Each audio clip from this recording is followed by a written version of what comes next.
Atolotra indray ny araba toko lasy toko vavy manjotsy tapaka ny fahitalavitra sy ny onjam-peo ny MBS amin'ity alatsinainy hariva ity rehefa tahaka izao moa zany mazava ho azy dia mifanome fotoana eto isika ato anatin'ny fandaharana dinika resadresahana mahakasika ny fiainam-pirenena arabaina ihany koa ianareo rehetra manaraka an'ity fandaharana ity amin'ny tambazotra tserasera maro na ao ny Facebook ny YouTube amin'izay any an-dafrika rehetra any sy ny any amin'ny faritra eto Madagasikara ihany koa tsy diso anjara ao anatin'izay ho amin'ity androany ity isika dia manana vahiny araky ny mahazatra fa Andriamatoa Alain Mahavimbona indray no hiaraka amintsika ato anatin'ny ty fandaharana ity amin'ity hariva ity co-président chargé-an'ny faritra Toamasina moa zany mazava ho azy ao anatin'ny VPHM nisy ihany koa teo tamin'ny herinandro lasa teo iny fanambarana ny rahana natao C5 tery anosy tery ho resantsika ny mahakasika an'izay fa kasitrana aloha anao Andriamatoa Alain Mahavimbona nanaiky ny vahiny atao anatin'izao fandaharana dinika izao.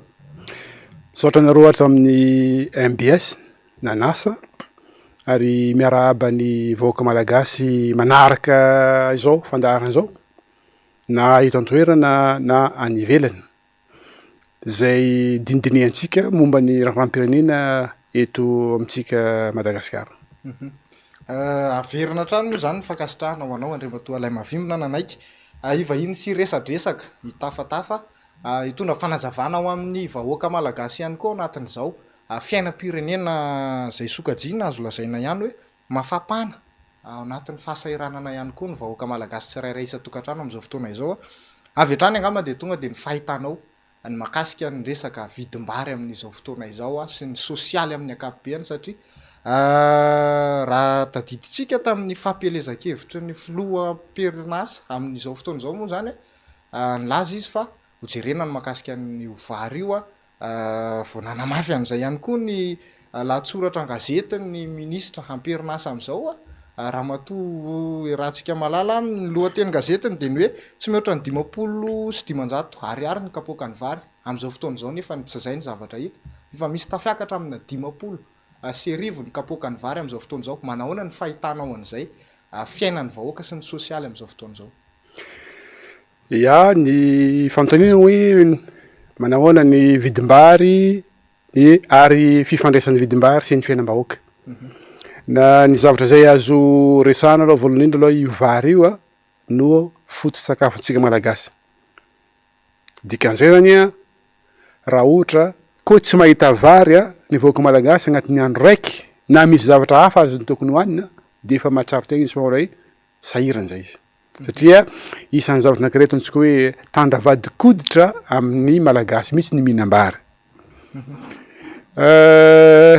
Ny fanontaniana hoe lafo ny vidim-bary, lafo ny fiainana, izay ndray dia azontsika jerena amin'ny angle hafa koa zay. Vidim-bary io araka ny hatsarana vary gasy ohatra ataontsika hoe ny zavatra tsara tsy mba mora.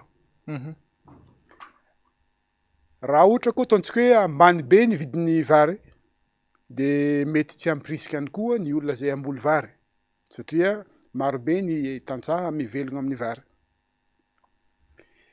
Fa ny tena zavatra tena olana tsy tena hoe ny vidim-bary misonitra ataontsika hoe na ohatrino misy teo efatra amina 500 sy 1000 zany ny kapoaka zao 500 sy 1000 ny kapoaka ny kilo zany efa ataontsika efa latsaka hoany amin'ny 15 000 na efajato sy telo any hoany. Efajato sy telo any hoany. Tsy loatra ny olana fa ny olana dia ny tsy fisian'ny volany gasy.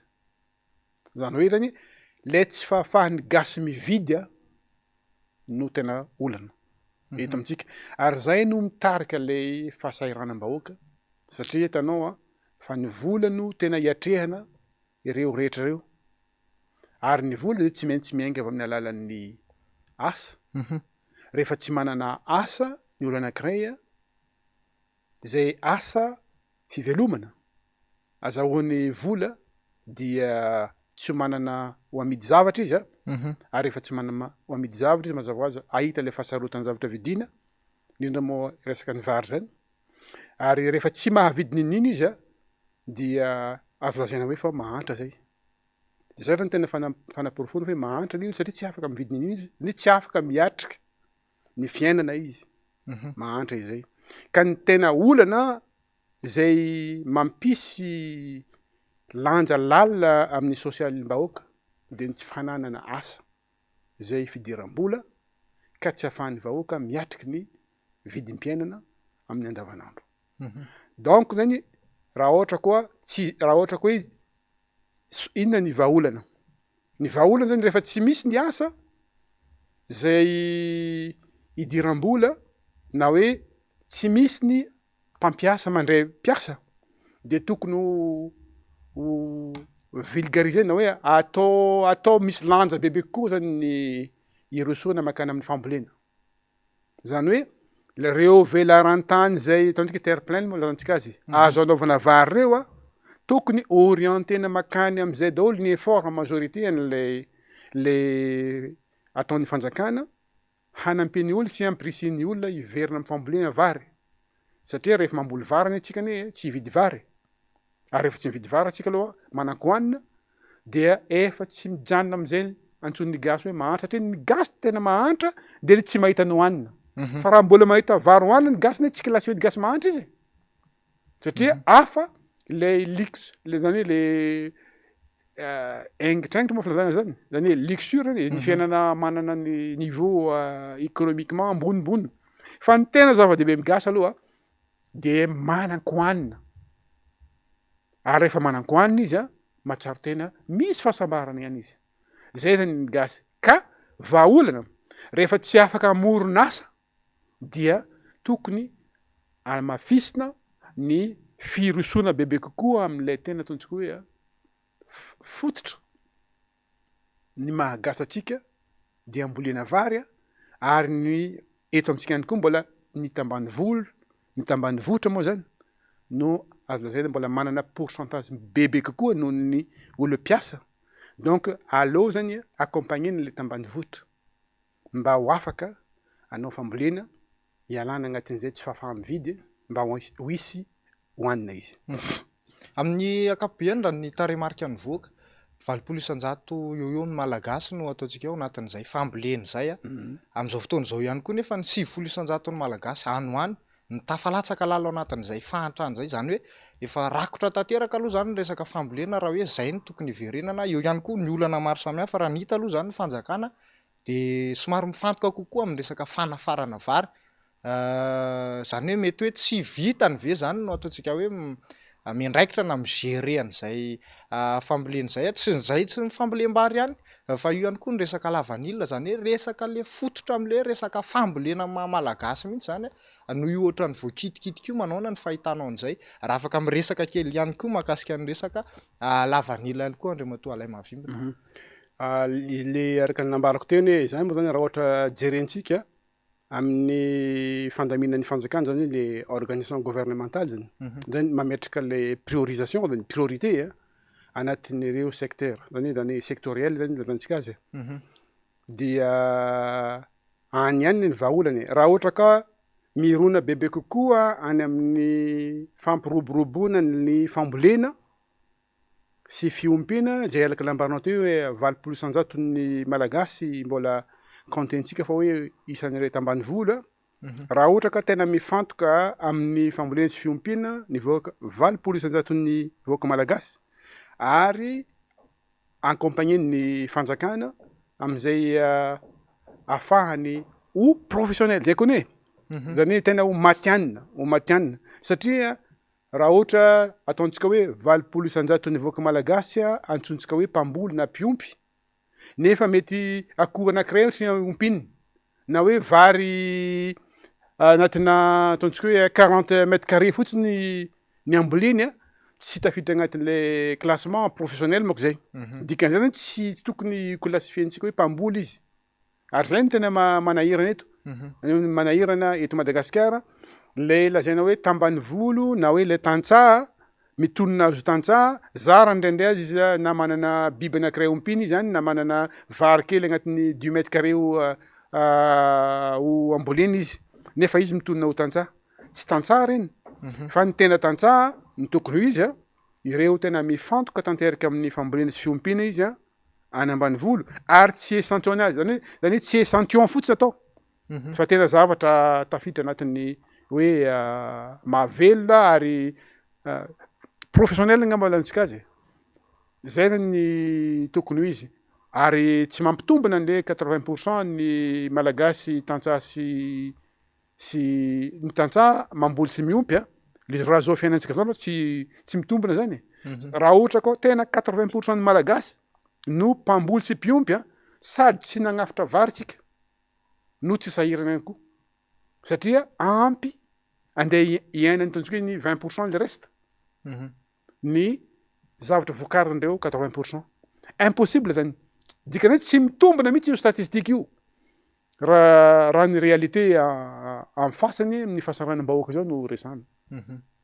ka tokony asian'ny fanjakana contrôle koa zany ary tokony manana motivation mihitsy fanjakana ho zaha ampiroborobo io secteur io mba hialana agnatin'izay fahasarana zay olana mandeha ihany koa andriamatoa Alain Mavimbona amin'izao fotoana izao ny resaka lavanila izay isan'ny tena ataontsika hoe nahoraka anga raha zay ny ilazana anazy ny fihetsiketsehana atao sambava moa zany tena isan'ny somary ataontsika hoe mafimafy atao anatin'izay fitakiana izay dia ny fanesorana ny CNV sy ny resaka prix plancher amin'izao fotoana izao nefa ohatra ny fandraisana raha ny fandraisana andraikitra nataon'ny fanjakana tsy afa-po ny tantsaha ianao ihany koa any amin'ina ny ataontsika hoe any amin'ny ilany atsinanana iny mahafantatra tsara ny tena fandehany izay resaka lavanila izay inona ny afaka resahana amin'ny andro any zao dia zao hoe mahakasika an'io fandraisan'ny fitondram-panjakana n'ilay fepetra sy ny olana sedrain'ny tantsaha anatin'izay resaka CNV sy ny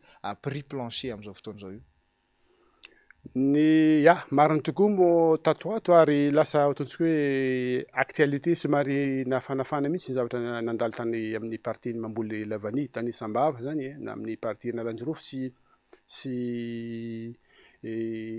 Sava iny manko ny tena Aranadina Salamjany koa ny anandrefana nafanafana tokoa tatoato le resaka momba an'io secteur du vanille io ny zavatra tiako resana hoe tsotra be isan'ny olana lehibe ary everika fa fototra ataontsika hoe mihoatra ny 60% ny tsy mampandrosa antsika dia ny tsy fanajana ny lalàna na hoe tsy fiainana amin'ny tany tandalàna ino moa ataontsika hoe tany tandalàna tany tandalàna ne tsy midika hoe feno tiroara ny lalàna agnaty boky fa hoe lay lalàna misy dia miatra zany hoe zany le lalàna misy dia miatra manan-kery ary ampiarina zay ny tena hoe tany tandalàna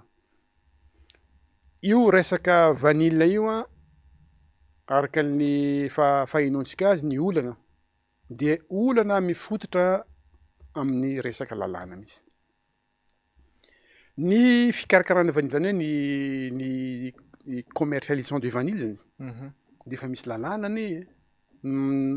no mamaritra ny fikarakarana vanille ny loi 97046 tamin'ny 4 novembre 97 zay mametraka mihitsy ny libéralisation anatin'ilay secteur de vente de vanille le CNV dia par arrêté no anaovana azy hitanao efa tsy fanajana lalàna zany amin'ny fomba ahoana moa arrêté afaka nindrinao ny loi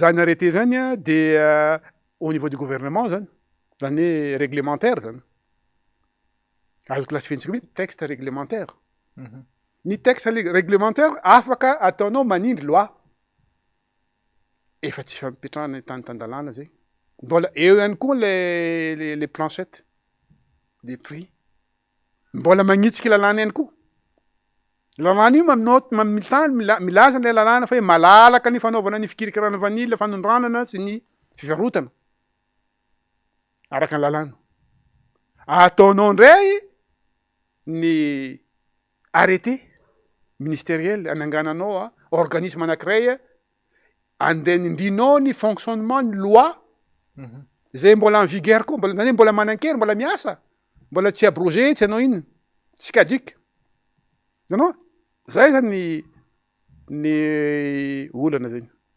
Fa fiheverako azy ary rehefa eto moa zany ny tenan'izany de heveriko fa maheno an'izany ihany koa rehetra mahay lalàna, maheno an'izany re tompo ndraiky tara-panjakana gouvernement de tokony mba ovahana io satria fiainan'olona marobe no potikany ao anatin'io amin'ny partiny sava partiny Lalanjirofy misy olona tsy manao activité hafa ankoatra ny vanila. Dikan'izay potika tanteraka mihitsy le fiainan'ny olona ary tsy vitan'izay ihany koa fa io vanila io ni mba reharehantsika ne io any ivelany ahafahantsika mahazo fivarotana ary mampisongady Madagasikara any ivelany le fisian'le vanila manana taux de vanille tsara antsika ary ireo mpamboly de mifototra ny ihany koa de tena manantena fiainana koa mba milamina fiainana mandroso satria fa io ny asany, io ny zavatra nivelomany depuis faharazany ary mbola nankasitrany-Jagnahary ihany anaovany io satria matoa mivelogna amin'io izy fa nahoana zavatra zay amboarintsika ihany indrindrindra moa mpitondra fanjakana am'ilay tsy fanajana lalàna no anapotehana ny fiainam-bahoaka sy ny fiainam-pirenena mihitsy. Ka io zany tokony ataony vahaolana amin'io de toute façon resaka lalàna ny io azo ataony miattaquer ny amin'ny conseil d'état. Am'izao maheno an'izao ihany koa le reo amin'ny mpandraraha la vanila aloha ifanatony, aloha resaka ataony requête d'attaque mba ametrahantsika tantan-dalàna satria azo atao tsara mihitsy miattaquer ny resaka arrêté zay tsy mifanaraka ihany koa amin'ny fametrahana zany tantan-dalàna amin'ireo instance supérieure ao anatin'izany juridiction zany de ny conseil d'état. Am'resaka tantan-dalàna ianao hiditra antsika ao anatin'izay requête zay amin'ny rehefa avy eo fa mahakasika ny resaka ataontsika hoe ampimamba ny fanaparam-pahefana amin'ny resaka maro samihafa ny fampiasana ny fitomboka miena hatramin'izao aloha zany mbola manjavozavo reny zavatra reny ny resaka fanondranana ny renakibon-tany tsy ara-drariny eo ihany koa ny resaka ataontsika hoe fandringanana ny ala sy ny hazo sarobidy voatsela ihany koa ny nahitana an'izay ny solombavam-bahoaka nanapatra an'izay fahefana zay mbola tsisy aloha zany ny tohany hatreto fa ny ataontsika hoe reo trondro madinika ihany anga no tratra sy ny miditra any amponja am'izao fotoana izao mbola azo antenaina ve ny mahakasika an'izay resaka ataontsika hoe isiny ny tany-tan-dalàna marina sy ny tena hoe tsy isiny hoe ambony lalàna eto amin'ny tany sy ny firenena raha mbola izao foana ny zava-mitranga eto Madagasikara amin'ity tsika miresaka ity zao. Tsika moa lasa modikodina anatin'ny firesahana ny hoe tany-tan-dalàna, ny lalàna misy lasa lalàna tsy manan-kery nefa be de be ny za mihatra mihitsy fa ny olona manana toerana na hoe olona nomena toerana ambony sahala amindreo ao anatin'ny gouvernement dia olona manam-pahaizana ary heveriko fa manany ihany koa le conscience professionnelle amin'ny maha olo ambony azy. Ny principe ny miresaka le principe hoe nul n'est au-dessus de la loi. Zany hoe tsy misy olona ambony lalàna. De anao teny mihitsy misy trondro madinika misy trondro maventy. Dikan'izay tsy mipetraka le principe. Hoe tsy misy olona ambony lalàna zao lasa misy olona ambony lasa sélective zany le application ny fiasan'ny lalàna zany.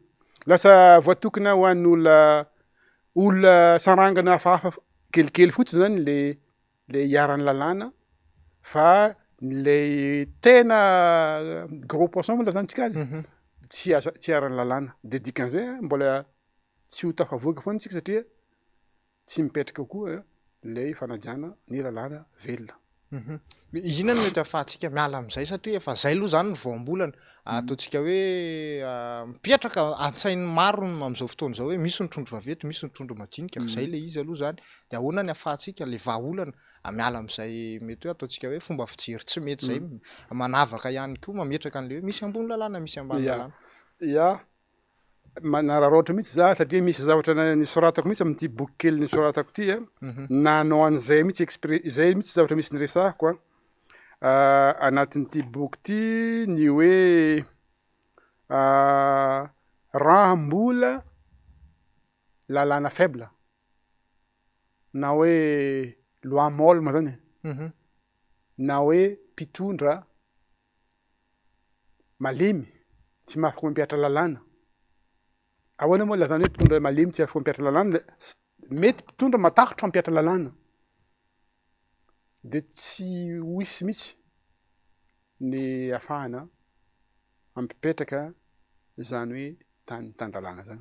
Afaka zavainao kely ve hoe zay hoe ampiatra lalàna amin'iza moa zany? Satria hita ihany nefa maro ny miditra ponja amin'izay resaka raharaha zay. Ya ka zay moa le lazainao teo hoe ny hiaran'ny lalàna na de olona madinika fa ny olon-geza zany tsy hiaran'ny lalàna, zany hoe misy gros poisson misy petit poisson, zany hoe lasa sélective ny fampiaran'ny lalàna.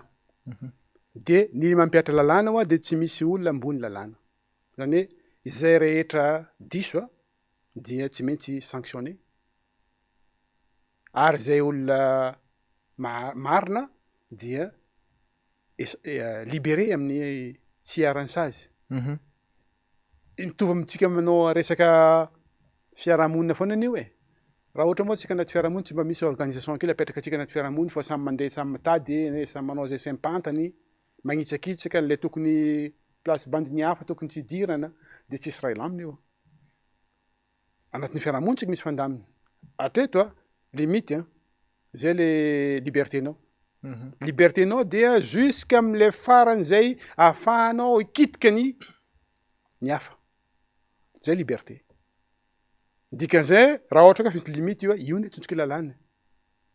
Raha tsisy limite ka ho fanjakan'ny barreau samby anao zay sempantany tsy misy raha ilamina eto. Ka efa nisoratantsika io, efa nataontsika ny asa reo législateur-ntsika reo, nanao ny vote nanao lalàna. Nefa nanao ireo jiaby ny olona avy amin'ny ny dina ny ino nandeha nitondra zavatra ho azo avadiko lalàna, reo source de droit zany. Lalàna velona eo tonga amintsika tsy velona izy, tsy miatra, sakindra miatra izy de miatra am'izay tiany ampiarana azy any, tsy mety. Zay zany tena olana lehibe ataontsika hoe mihoatra ny enimpolo isan-jato mahatonga atsika tsy mandroso eto amintsika eto.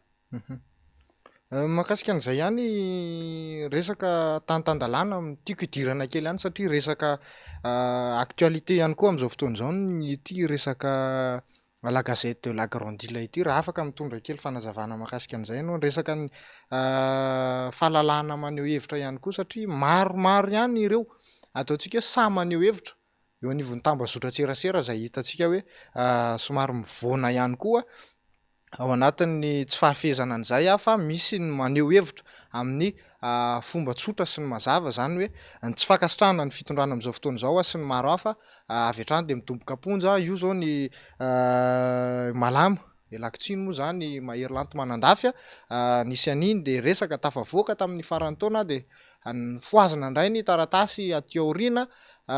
Io ndray ihany koa i Lola Rasoamaro raha tsy diso ny lehibean'ny mialatsiny am'le fanonona anarina lehibean'ny la gazette de la grande île sady mpanao gazety ihany koa mivoaka tsikelikely am'izay zany le ataontsika hoe vesatra nga akoatra n'ilay vesatra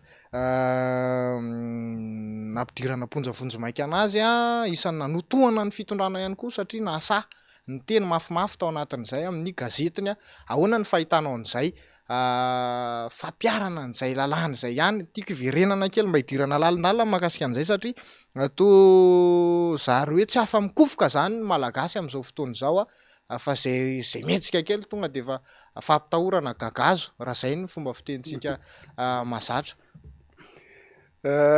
Resaka ny Lola Rasoamaro moa izy io, ny PDG ny la gazette de la grande île.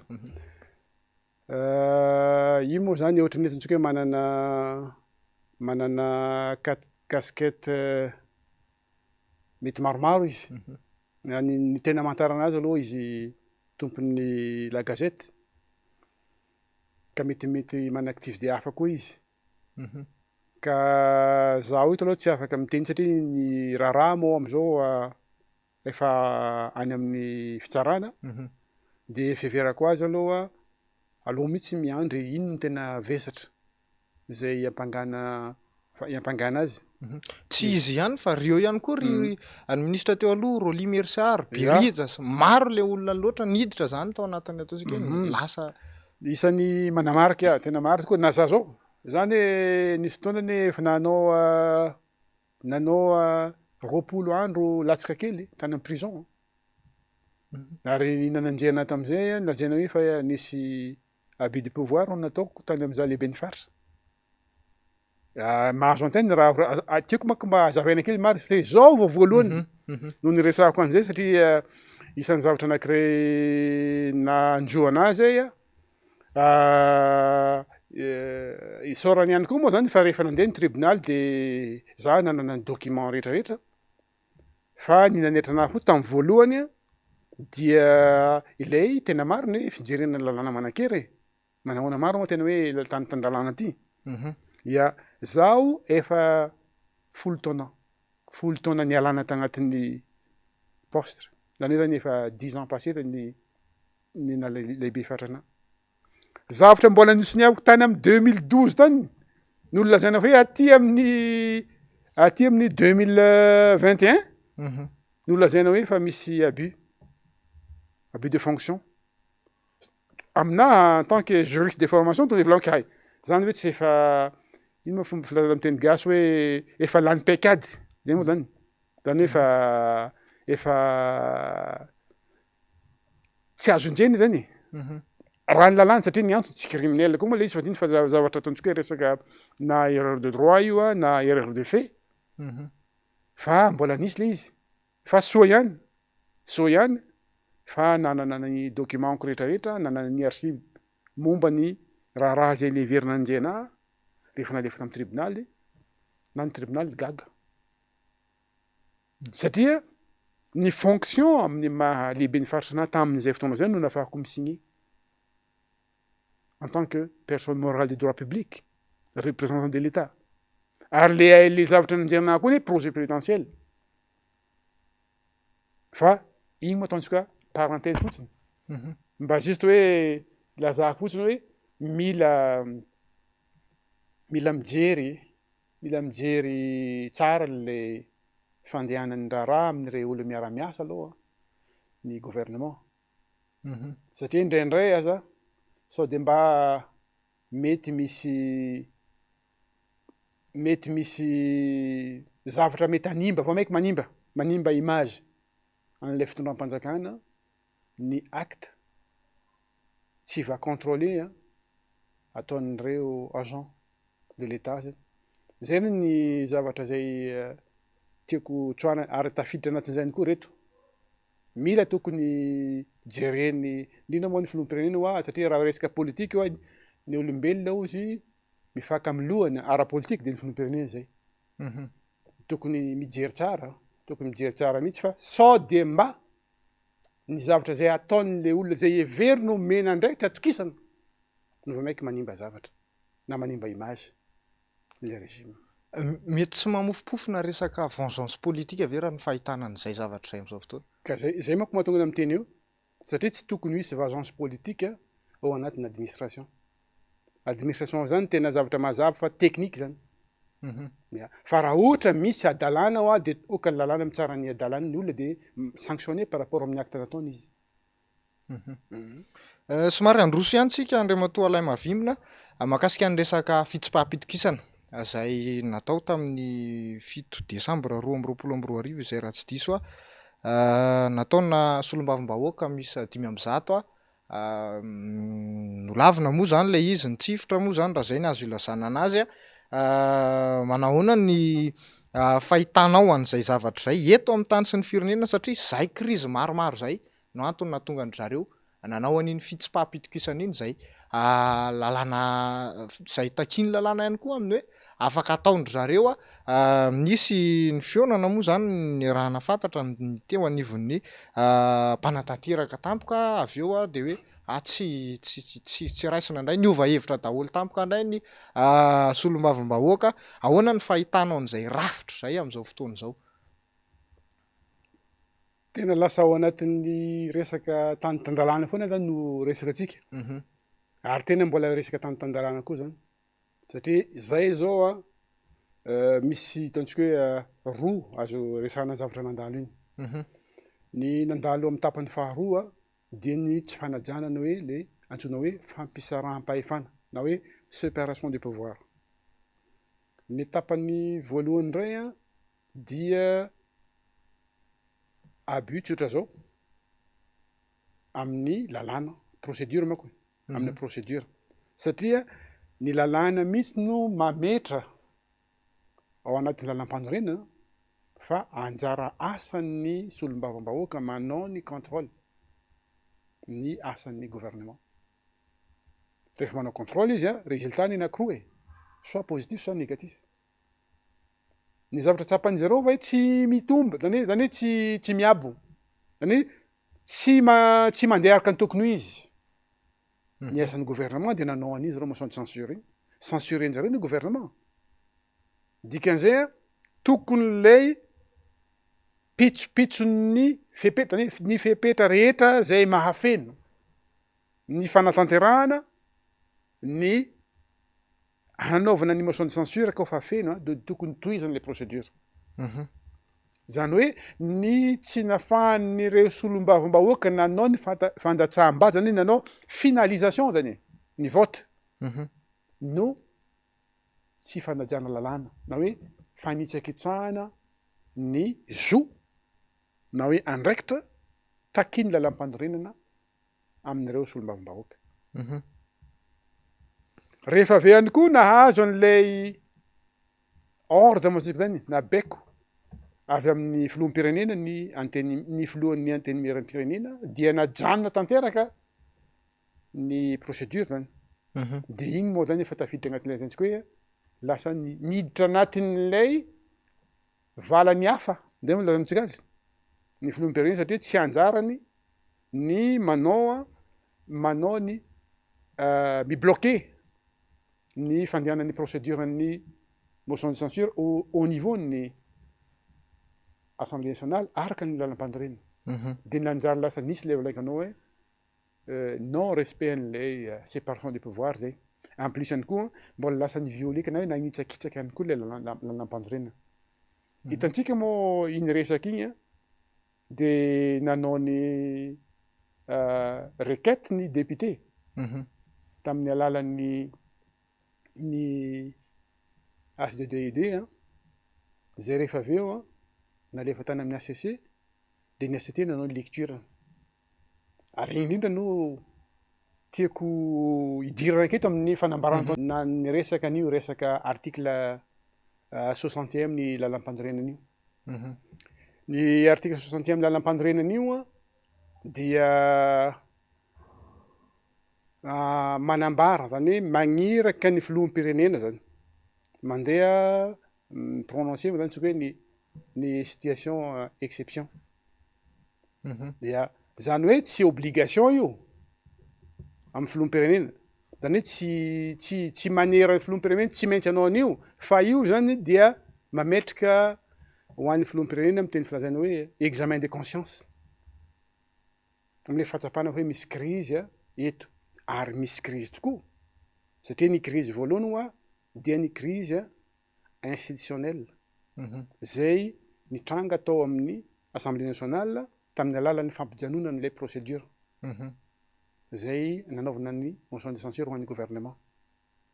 Rehefa nitranga iny voalohany indrindra dia nivokatra an'izay dia lasa tsy mipetraka tsony ny fampitokisana eo amin'ny andrim-panjakana roa io. Dia ny antenimiera-pirenena sy ny gouvernement. Rehefa tsy misy tsony ny fiara-miasa amin'izareo dia bloquezany le machine ary antsoina hoe crise na hoe instabilité institutionnelle zany. Ary mbola niampy tao anatin'izany ihany koa ny nataon'ny ACC izay ACC ny tokony nandamina tokony tondra vahaolana tsy namaha olona izy fa vamaiky nanamafy olona, nanamafy ny problème satria ny renforcer ny ACC koa ny crise institutionnelle. Lasa antsika miteny am'izao eo anatin'ny administration malagasy dia en crise. Reo institution anankitelo ngeza be reo de dikan'izay bloqué total ny firenena. Ary zay ny mahatonga anay miantso ny filoham-pirenena amin'io article 61 io mba ametraka amin'ny filoham-pirenena les conscience en tant que un homme d'État, en tant que premier responsable satria olana ara politika no misy oa. Rehefa olana ara politika no misy de politika namahana azy ary ny lazana hoe ray aman-dreny ara politika de ny filoham-pirenena. De amintsika mitena zao de tena avy lazena mihitsy fa en crise atsika satria ny majorité amin'ny assemblée rava dikan'izay tsisy raha ilamy intsony ao raha anatin'io resaka fiaraha-miasa amin'io gouvernement. De izay zavatra zay no tokony ataon'ny filoham-pirenena am'le volankanao hoe le appel à conscience ahafahan'ny filoham-pirenena mba ahafahan'ny malagasy mirosa am'le fampiresana agny neny le izy satria olany gasa de vahan'ny gasy. Rehefa ataon'ny filoham-pirenena zay dika hoe manokatra varavarana fampiresana izy. De rehefa mifampiresaka mazava ho azy de tsy maintsy hita ny vahaolana. Ary vahaolana de vahaolana ho an'ny firenena sy ho an'ny vahoaka malagasy. Mahakasika an'izay fanambarana zay idirantsika ny resaka fifampiresahana afa ataontsika hoe manao tohy vakana. Raha zay ny azontsika ilazana anazy ny mahakasika ny antso sy izay ataontsika hoe fikambanana mivondrona ao anatin'ny resaka hoe aleo an'izao fitondrana zao teo ny selera tamin'ny 20 janoary raha tsy diso nanao ny fanambarana iny ny selera tsy hitany zavatra miainga hatramin'izao.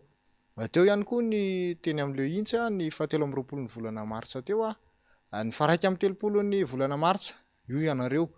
Inona le tena hoe toyana, inona le zavatra ho andrasana zany satria ny vahoaka malagasy efa anatin'le hoe afahantrana lalina miandry zavatra ry zareo satria lasa ohatran'ny endrika fisehosehoana politika ave zany sisa no andeha ilazantsika an'izay sa hoe inona le tena zavatra hoentinareo milaza leo ny fitondrana, leo an'ny filoham-pirenena, leo an'ny gouvernemanta amin'izao fotoana izao. Inona le zavatra satria ny vahoaka malagasy tsy miandra an'izay intsony fa ny anaty vilany ny tena tedaviny. Inona no afaka hoentiny Andriamatoa Alain Mavimbina faneho-kevitra mahakasika an'izay?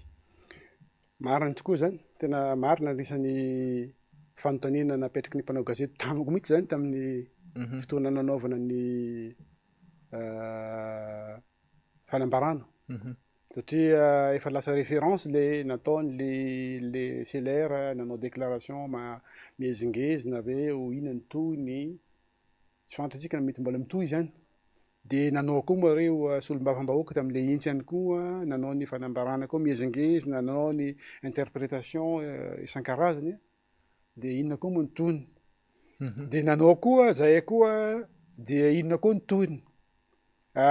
Ny anay misy tohiny satria ny atomboko moa le izy ny fiantombohan'ny fanambaranay dia nanambarana amin'ny fomba ofisialy le fiarahan'ny vondrona 10 ho anatin'ny vondrona anankiray antsoina hoe G5. Ny zavatra zay ataonay ao anatin'io dia misy plan, misy plan de sortie de crise moa zany. Plan de sortie de crise zany atao zay miainga avy amin'ny alalan'ny fandiniana aloha anatiny ato aminay. Rehefa avy eo zay andeha ampivelatra ny zavatra zay heverinay ho vahaolana ho an'ny hery hafa ary tsy ho ajanona ho hatreo amin'ny fagnanovana ny déclaration officielle fotsiny le fitambarana fotsiny fa tena tsy mitaky asa. Isan'ny asa zay tsy maintsy atao aloha voalohany tsy maintsy atao zay isaritana zany hoe hoentina hanabeazana aloha ny vahoaka aloha voalohany aloha mba hifototra bebe kokoa amin'le tena fiainam-bahoaka. Zany hoe zany mba tsy ho débat lanilany fahatany na hoe fifampiresahana tsisy lanilany fahatany fotsiny no atao fa mba fifampiresahana mitondra vokatsoa ao anatin'izay hoe ivoahana anatin'ny crise zay. De torak'izany koa tsy maintsy ho ataonay koa ny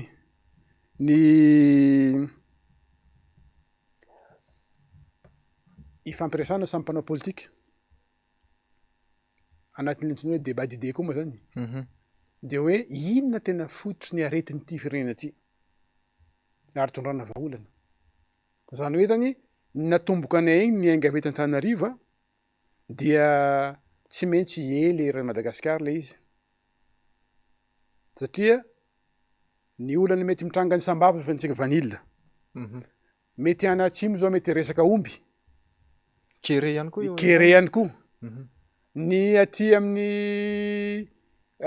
faritra andrefina angamba mety sady mahazo aomby koa no mety isan-karazany zany le olana mandalo eto amin'ny tany sy ny fanjakana arakaraka ny toerana misy azy. Ka raha ohatra ataontsika amin'ny toerana anankiray nandinika ny zavatra hahatongavana amin'ny vahaolana ho an'ireo olana isaka ny faritra zay tsy tovizany io lasa mbola parasitage mbola parasité fotsiny le hevitra. Fa aleo tonga de mba ho jerevintsika mihitsy tena olana spécifique par faritra na hoe par région na par province de ho aravo izy aveo dia arakaraka an'izay ihany koa no amelantsika lalàna anankiray zay hitambarana ahafahana mitsinjo amin'ny antsipiriany le tsy fitoviany ny olana mitranga ny firenena. Ahatonga ny firenena de hiaraka hiakatra amin'ilay ara-toe-karena ary ny firaisam-pirenena koa vao maiky hiamafy satria tsy misy izay antsoina hoe zanaky ny kalafa. Zay zany no ataontsika hoe schéma de sortie de crise zany no entinay aoriana nanaovanay le fanambarana tamin'ny 31. Tsy voianareo rery iaho nandinika an'izay zavatra zay ihany koa. Io ihany koa nefa nisy ny resaka dinika nasionaly de eo ihany koa ny resaka fikonan-doha sy ny resaka ataontsika hoe mahakasika an'izay rosoana andatabatra boribory zay. Fa nisy ihany koa fanangina izy tato ato. Hitanareo ve fa mety ho vahaolana zay satria mandeha lalatokana fotsiny mantsy le izy amin'izao fotoana zao zany hoe miantso ny avy aty amin'ny resaka ilany fanoherana ny fitondram-panjakana nefa izay ataontsika hoe mitondra ny baolina mbola miziriziry aloha tsisy hetsika hoe amaly roso amin'izay resaka dinika izay ihany koa na eo ary ny finiavanareo anao an'izay isam-paritra zay sao kosa ary hetsika fotsiny no atao amin'ity resaka fifidianana ty taona 2024 ty ny mahamaika sy ny hoe mety mahatonga ny rehetrarehetra mihetsiketsika kely ao anatin'izao fotoana akaiky ny fifidianana zao. Araka ny ambarako teny manko mariny tokoa ity taona ty taona fifidianana. Fa tsika ihany koa ny teny fa hoe manana olana ny firenena zany en crise ny firenena. Dikan'izany ny zavatra zay ataontsika hoe priorité de vahaolana. Raha ohatra moa hitantsika fa vahaolana ny fifidianana de andao atao vahaolana. De am'izay de ho afaka ny olana. Fa raha ohatra hitantsika fa tsy ho vahaolana ny fifidianana fa mety misy vahaolana hafa ny tena zavatra tambarany vahoaka malagasy ny mahaolana. Satria tsy anatin'ny soatoavintsika moa zany miady. Atsika tsy tady zavatra ampiady fa hitady zavatra ilaminana. Arakaraka ny fahafahantsika mitovy fomba fijery fa olana ty de hitondra vahaolana mifanaraka amin'izay olana zay no ampilamina atsika. Tokotany isan'ny zavatra voaresaka matetika ihany koa ilalaovana sy anaovana ny fifidianana amin'izao fotoana izao ny vahoaka no tompon'ny fahefana zany amin'ny mahatany republikana ny Madagasikara fifidianana no irosoana ahafahana manindry olona ametrahana an'ilay toka hatramin'ny androany mbola ataontsika hoe maro ny apetraky ny mpanao politika ny hery velona sy ny rehetrarehetra mahakasika ny hatramin'ny olom-pirenena rehefa mahatsapa an'izay izay amin'ireo ataontsika hoe ny CENI sy ny ACC ireo manahoana ny fahitan'ny Andriamatoa Alain Mavimbina ny fizotrany izay fifidianana izay satria isan'ny lazainareo anatin'ny fanambarana ihany koa ny hoe taom-pifidianana ity taona 2024 ity fa zany hoe misy an'izay resaka ataontsika hoe tsy maintsy irosony izay de ny fikonan-doha aloha zany tsy maintsy napetraka ireo tao anatin'izy fa ny fahitanao Andriamatoa Alain Mavimbina ny mahakasika an'io resaka sionisy ACC io ny lisy mpifidianana sy ny nirafitra amin'ny akapobeany io. Ya, isan'ny zavatra nambaranay mihitsy tao anatin'ny fanambaranay moa zany tao am-pifidianana ty taona ty fa ny fifidianana zay ataontsika de tena fifidianana mamaha olana fa tsy fifidianana hitarika olana. Isan'ny zavatra zay navoakanay ary ao anatin'izay mety ho vaha olana ny fijerenay manokana aloha ny lalam-pifidianana reo lisitra ny mpifidy na antsoika ny recensement zay ataon'ny recensement mihitsy électoral ary ireo CENI sy ny ACC satria ahoana amin'ny fomba ahoana logika be mihitsy raha misy ahahany ny vahoaka malagasy satria na iverina kely fotsiny isika amin'igny raharahany motion de censure igny amin'ny anaovan'ny ACC ny avis de efa manana ahahany ny olona satria tsy ireo anatin'ny ACC mihitsy tsy mahay lalàna ary tsy ireo mpitsara ao anatin'ny ACC mihitsy hoe tsy mitombona am'izay mampitsara azy zay fa raha avy nataovantsika azy de tsy mitsara izy fa lasa mirona makany amina zany hoe tsisy impartial fa lasa ohatrany hoe partialité ny avis zay moa le nanaovanay azy hoe lasa ohatrany hoe jurislateur ny zareo fa tsy juriste en tant que juriste hoe na juge fa lasa jurislateur. Ary ny tena lehibe koa nambarako teo ny hoe vaha olana zay mahavaha olana ataontsika eo fa tsy ampiditra olana vaovao satria fa olana antsika zao mba tovonana olana koa de inona raha ohatra koa zavatra iverintsika fa tsy vaha olana de allo aza atao tsy atao le izy satria allo misoroka toy zay mitsabo.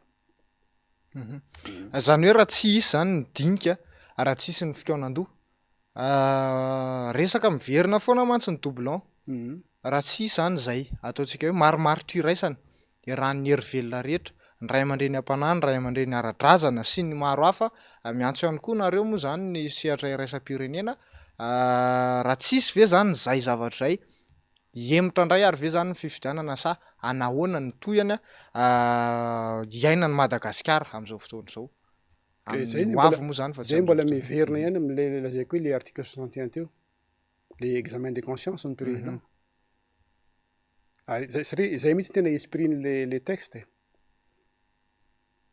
mijery ny examen de conscience ny filoham-pirenena ary miclassifie koa ny filoham-pirenena ho homme d'état ka raha ohatra andehanao iroso fifidianana antsika de tsy maintsy am'izay examen de conscience zahana indrindra hoe ahoana tsy ahafahantsika andeha iroso amina tsy fifangazahoana na hoe fanolana indray de ny fifidianana hitondra ny fanolana de jerentsika hoe ireo ny CENI ny composition ny ACC aloha ACC ajanona satria jurislateur wala izy zay raha ataon'io fa aleontsika tena mandeha mangalaka juge tena voatokana hitsara atsika manana ny cour suprême tsika atsika manan'ireo magistrat premier grade karaha amin'ny tany rehetra jereo en Afrique Côte d'Ivoire any États-Unis moa zany ny cour suprême ihany no mitsara ny fifidianana fa tsy ataontsika hoe haute cour constitutionnelle zavatra hafa ny ataony. Maraparana ny fotoantsika Andriamatoa Alain Mavimona mijava mitranga amin'izao fotoana izao ohatra ny lasa misy foyer de tension eto Madagasikara ny fihaonan-doha antsoina ny fifidianana antsoina hatramin'ny androany aloha zany mbola tsy mivoaka amin'ny tena hoe ofisialy ny daty mpifidianana ny vola ihany koa etsy andaniny mbola resaka hafa ihany koa zay ho ampiasain'ny CENI tsy atahorana ve ny fofopofina ataontsika hoe krizy na mialoha ny fifidianana na aorian'ny fifidianana zany raha zay zavatra nyresahantsika teo zay no misy am'izao fotoana izao. Tsy atahorana raha ohatra ka tena manaraka ny zavatra resantsika zao zay ny antom-pisiantsika miresaka eto ny antom-pisiantsika miresaka eto a dia mba hisorohana ilay tsy hisian'ny krizy. Zany hoe mitondra anjara brikintsika tsika ho an'ny fanjakana mahefa zay tokony hanao an'izay, sy ho an'ny olom-pirenena tsirairay zay tokony mitondra anjara brikiny mba tsy hisian'ny fikorontana. Satria tsy mitady ady ho an'ny malagasy fa mitady filaminana. Amin'izao fotoana zao a dia andao a samby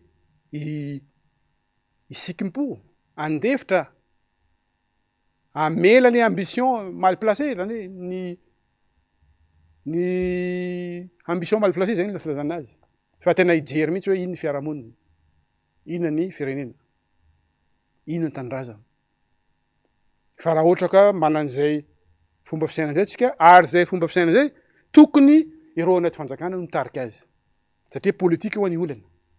Problème politika miteraka problème ny institution, problème institution miteraka problème socio-économique. Le zanao hoe misafotofoto. Ary rehefa tonga amin'ny socio-économique, donc i problème généralisé io mahatonga antsika niantso. Niantson'ny ray aman-dreny tsika ara-politique de ny filoham-pirenena. Ampiatran'io article fa araiky amby enimpolo io. Niantso andreo ray aman-dreny ao anatin'ny fivavahana tsika mba hipetraka amin'ny maha ray aman-dreny azy. Niantso ny ray aman-dreny ara-drazantsika hipetraka amin'ny maha ray aman-dreny azy ho anelanelana. Ny rosoan'ny hery velona rehetra samby hitondra anjara brikiny amahana ny olana dia fiarahamonina milamina, mandroso firenena, zay no takin'ny taranaka ifandimby.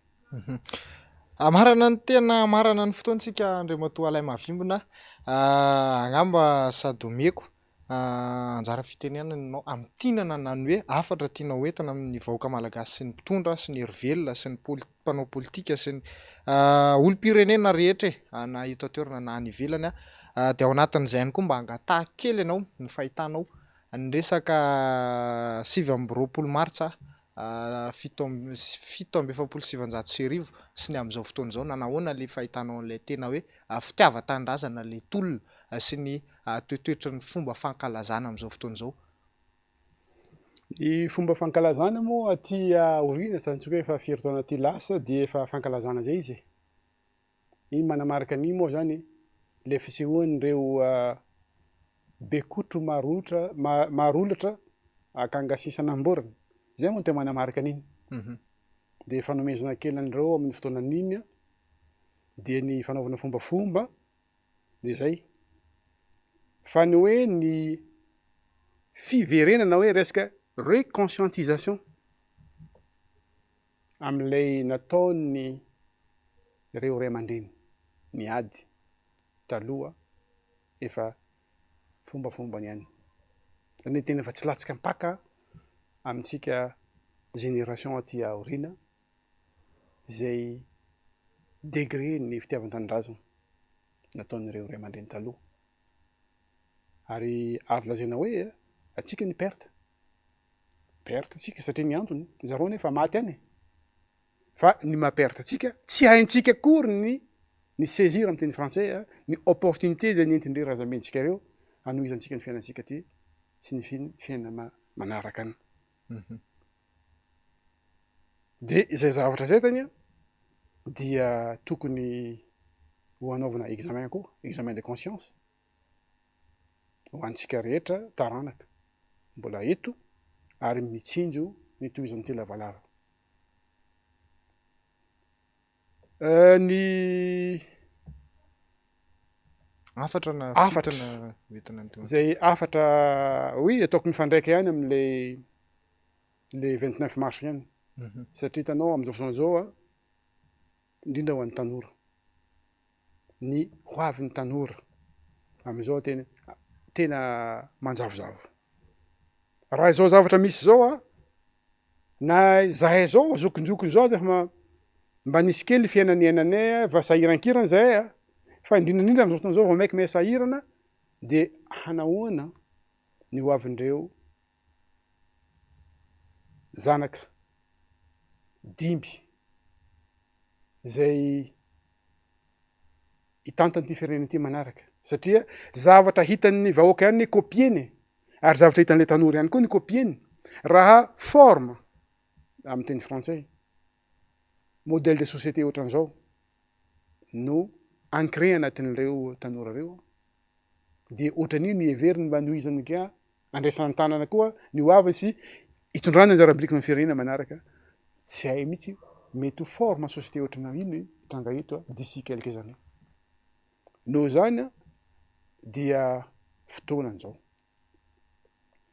fotoanan'izao antsika vahoaka malagasy tompony ty Madagasikara ty iaraha mientana ndao amizay tena avadika atsika amizay ny pejy le Madagasikara zay nataon'olo fiomezana zay Madagasikara zay nahamenatra atsika any ivelany mba andao ireharehantsika amizay mireharehatsika malagasy mireharehatsika mana Madagasikara ary zay reharehantsika zay no olovany taranaka ifandimby akasitrana tompoko Andriamatoa Alaimavimbo nitondra an'izay resadresaka sy fanazavana tamin'ity arivan'ny alatsinainy ity misaotra tompoko anaiky ny nasain'ny fandarina dinika ary manantena ihany koa ny mbola hiverenanao afahana miresadresaka ny fiainam-pirenena amin'ny maro lafy ihany koa satria mandeha dia mandeha ny toe-draharaha mandeha dia mandeha ihany koa ny lerantsika zay no mamarana anazy akasitrahana indrindra tompoko nanaiky ny vahiny teto amin'ny fandarina dinika nareo ato amin'ny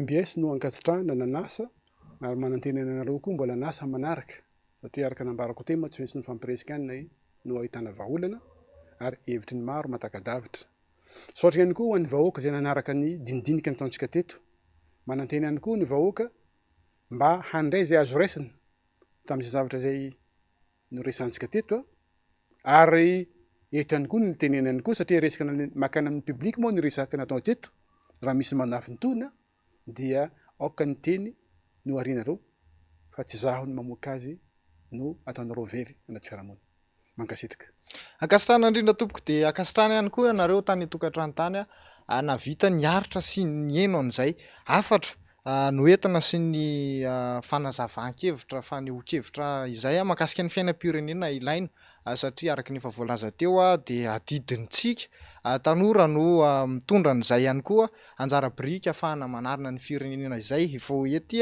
mpamarana ihany koa dia entanina isika amin'ny resaka fisoratana anarina anatin'ny lisam-pifidianana izay mbola mitohy amin'izao fotoana izao mila miazakazaka eny anivon'ny fokontany isika rehetra ho an'izay mbola tsy tafiditra ao anatin'izay lisam-pifidianana izay ahafahantsika misitraka ny zo sy ny adidy ihany koa mazava ho azy ny mifidy ao anatin'izay akasitrana toko lasy toko vavy nareo rehetra nanjoy anay hatramin'ny farany na amin'ny fahitalavitra na amin'ny ahonjam-peo ny MBS manome fotoananao amin'ny manaraka indray veloma tompoko